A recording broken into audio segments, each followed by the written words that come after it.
كان المفروض سنة 1968 تكون بداية جديدة ليا. عيلتي كانت هتنقل لنيويورك، والليلة دي في نادي سانسيت كانت آخر خروجة ليا، فرصة إني أستمتع بالمدينة لمرة أخيرة.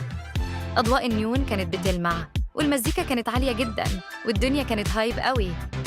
وفجأة شفته، كان واقف عند باب النادي، عيونه غامقة وبتراقب الناس. كان شكله عادي، يمكن حتى كمان وسيم، بس كان في حاجة غلط خلت قلبي ينقبض. اسمه كان رودني الكالا، وكان معروف عنه بإنه جنتل، يمكن جنتل بزيادة. هاي، قالها وهو مبتسم، بس الابتسامة ما كانتش باينة في عينه. إيه رأيكم تيجوا عندي؟ نكمل الحفلة هناك. أنا ما كنتش واثقة فيه، بس أصحابي ضحكوا وقالوا ده راودني، عادي، مفيش منه ضرر. وبكده وصلت للكرسي اللي ورا في عربيته، قاعدة متيبسة وحاسة إني مش مرتاحة مع كل ميل بنبعد بيه عن الشارع الرئيسي. الشوارع بقت أظلم وأهدى لحد ما وصلنا بيت شكله قديم. جوه البيت الهوا كان تقيل وريحته غريبة، ريحة رطوبة وعفن. رودني وزع علينا سيجارة، صحابي خدوها من غير تردد، لكن أنا ما قدرتش أرتاح من اللي بيحصل. نظرات رودني كانت بتتنقل عليا كل شوية، ابتسامته اختفت وتحولت لحاجة أرعب، حاجة شريرة. كان لازم أمشي، كان لازم أسمع لإحساسي. تعالي معايا، راودني، قال فجأة وهو بيشدني من دراعي. نعم، أنا سألته، صوتي كان بيترعش. تعالي، قالها بنبرة بقت حادة، مسك إيدي جامد وسحبني معاه في الطرقة. فتح باب وضغط عليا عشان أدخل أوضة نوم مظلمة. سيبني يا عم انت، اخرسي، قالها وهو بيقفل الباب ورانا. قلع الحزام بتاعه ولفه حوالين إيده. فاكرة إنك هتمشي بالبساطة دي؟ صوته كان واطي ونبرته سامة، قلبي كان بيدق بجنون. أرجوك أنا. بس قبل ما أكمل قبضت ونزلت على وشي. الألم انفجر بين عيني ودماغي، خبطت في الحيطة، وقعت على الأرض دايخة، بس كنت لسه واعية. رودني وقف فوقي، ريحة بوقه سخنة ووحشة. انتي مش هتروحي أي حتة، هو قال، نبرته تحسها فيها حماس. طلع سكينة، النور كان معكوس عليها. نفسي اتحبس وهو بيقطع قميصي. القماش اتفتح وساب خط أحمر رفيع على صدري. حسيت إنه فعلا خلاص قطع رقبتي. كل اللي دار في دماغي، هو بجد عورني؟ هل هموت؟ انتي هتموتي هنا، قالها ببساطة كأنه بيتكلم عن موضوع بسيط. محدش أبدا هيلاقيكي. دموعي كانت بتنزل غصب عني وأنا بحاول أفلت منه، بس هو حشر الحزام في بقي، سكتني بيه. حاولت أصرخ وأفلت، بس هو كان رابط إيديا بكرافته. حركاته كانت سريعة كأنه متعود يعمل كده. بطلي تتحركي بقى، زمجر وهو بيديني ضربة في بطني. الهوا طلع من رئتي ووقعت على الأرض وأنا بجاهد إني أخد نفس. رودني خرج عن السيطرة، وشه أحمر وملامحه مليانة عصبية. دي غلطتك، تف عليا وبدأ يقطع بقية هدومي. ما كانش المفروض تركبي العربية معايا.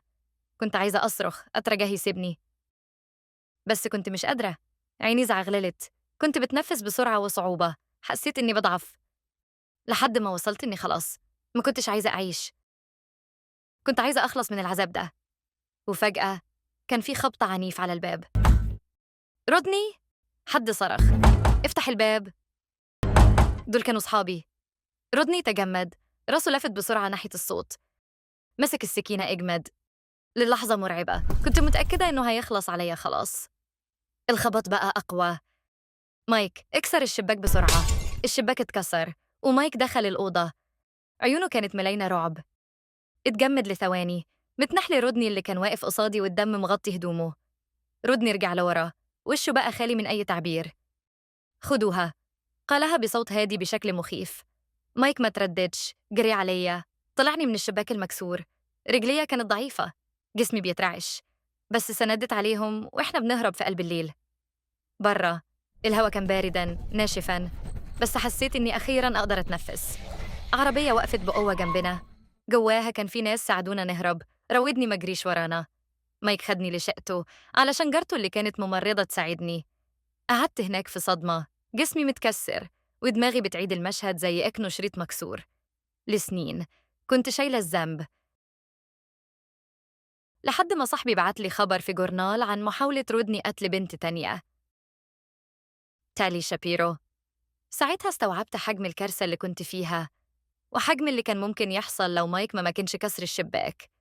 أنا نجيت، بس ما كنتش سليمة. راودني الكالا أخد مني حاجة الليلة دي، حاجة أنا عمري ما هقدر أتعافى منها.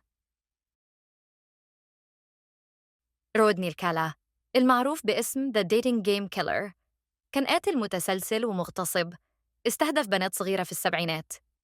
من بين ضحاياه اسم مورغان روان مش موجود في السجلات ولا في القضايا المشهورة المرتبطة بالكالا.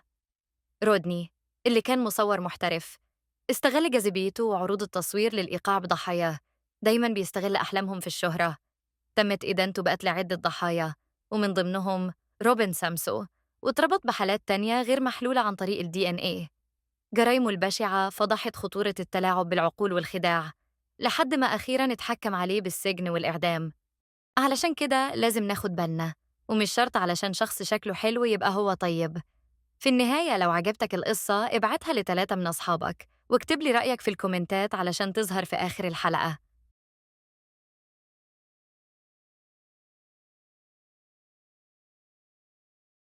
يلا، أشوفكم في رعب جديد.